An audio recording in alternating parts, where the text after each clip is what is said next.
আচার্যরূপং প্রণামং ভজামি আচার্যরূপং প্রণামং ভজামি।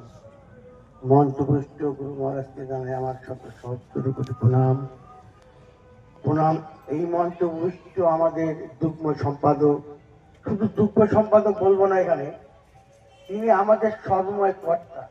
আজকে তিনি এই পুণ্য কুটির থেকে আমাদের সুখে ভাগিদার। এর থেকে বড় কি হতে পারে আমাদের? সেই তিনি আজকে আমাদের এখানে বসে আমাদের সাথে তিনি সেবা কাজ করে যাচ্ছেন। ভাই দেখুন, পিতা মাতা আমাদের সবসময় আমাদের ভালোর জন্য, আমাদেরকে সবসময় আমাদেরকে সুপথে নিতার জন্য চেষ্টা করেন।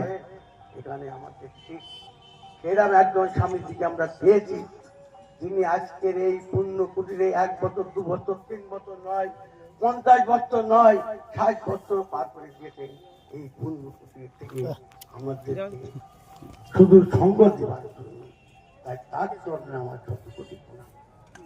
এই মন্ত্রে ভবিষ্য অন্যান্য সন্ন্যাসী আমাদের পরম পূজ্যপাদ শ্রীমৎ স্বামী নিরঞ্জনানন্দ সুদূর সেই রায়গড় থেকে এসে তার চরণে আমার শত কোটি প্রণাম। তাছাড়া এখানে আর যেসব সন্ন্যাসী আছেন, আমাদের স্বামীজির পাশে বসে আছেন উত্তমানন্দ স্বামীজি, তারপর চরণে প্রণাম। বা এখানে যে সমস্ত সন্ন্যাসীরা বসে সবাইকে আমার প্রণাম। আর উপবিষ্ট আমার সম্মুখে আমার শ্রদ্ধা বলতে পারো, আমার বৃহত্ত বলতে পারো, আমার বন্ধু বলতে পারো। আজকে সঙ্গে শুনাম কাদের সাথে হইতে, আজকে আপনাদের যোদ্ধার সাথে আমরা 2075 বছর পূর্তি উপলক্ষে 2025 যেভাবে সেবা কাজ করে সঙ্গে সুনাম অর্জন করে আমরা ঘরে ফিরতে পেরেছি।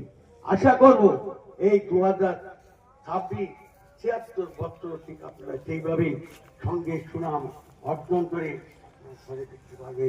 শুধু সঙ্গে সুনাম না, এই সঙ্গে সুনাম সাথে জড়িত আছে আপনার মিলন মন্দিরের সুনাম, আপনার পিতা মাতার সুনাম। এই কথাটা ভারত সেবাশ্রম সংঘের প্রাণ প্রতিষ্ঠাতা যোগাচার্য শ্রীমৎ স্বামী পূর্ণানন্দ কোন আলোতে প্রাণের প্রদীপ জ্বালিয়ে তুমি ধরাই আসো, সাধক গো প্রেমিক গো পাগল গো ধরাই আসো। যুগে যুগে এই মধ্যভূমিতে আপন আলো পত্রিকাতে মানুষকে সঠিক পথ থেকে নিবার জন্য আবির্ভূত হয়েছেন সুনাম ধন্য যুগ অবতার ঘন। তারা তাদের আপন শিক্ষাকে অন্যের মধ্য দিয়ে সঞ্চারিত করেছেন জ্ঞানের প্রদীপ্ত আলোচিকা এমনই মহামানব স্বামী পূর্ণানন্দ মহারাজ। তিনি বলেছেন, ধর্ম নেই মালায় ধরাই, ধর্ম নেই তিলক কোথায়, ধর্ম নেই মসজিদ মন্দিরে, ধর্ম নেই পুরাণ পুরাণে, ধর্ম কোথায়? ধর্মতে ত্যাগ সংগ্রাম সত্য ব্রহ্মচর্য অনুমতি মানুষের সেবায়। তাই সেই কাজটাই আপনারা করতেন। আমরা এখানে কি মনোভাব নিয়ে এসছি? সেবার মনোভাব।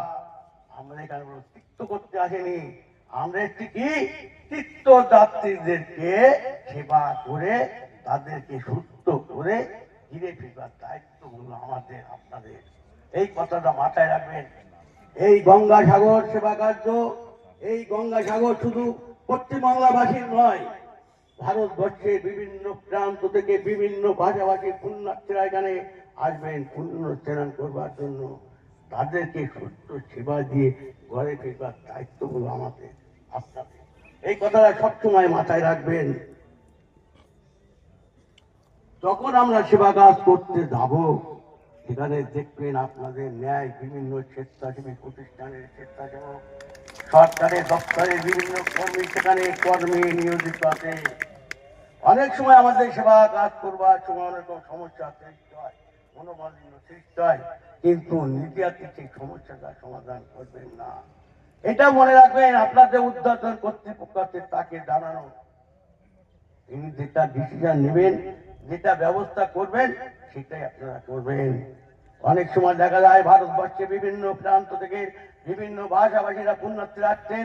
অনেক সময় আমরা ভাষা জানি না, সব ভাষা সবার পক্ষে জানা সম্ভব নয়, কিন্তু আপনারা কাউকে ভুল ঠিকানা দিবেন না। যদি তার ভাষা না বুঝতে পারেন, সেখানে আমাদের একটা অস্থায়ী ক্যাম্প থাকবে, সেখানে তাকে পাঠিয়ে দিবেন, সে তার ঠিকানাটা সে পেয়ে যাবেন। সেখানে আমাদের স্বামীজি থাকবেন।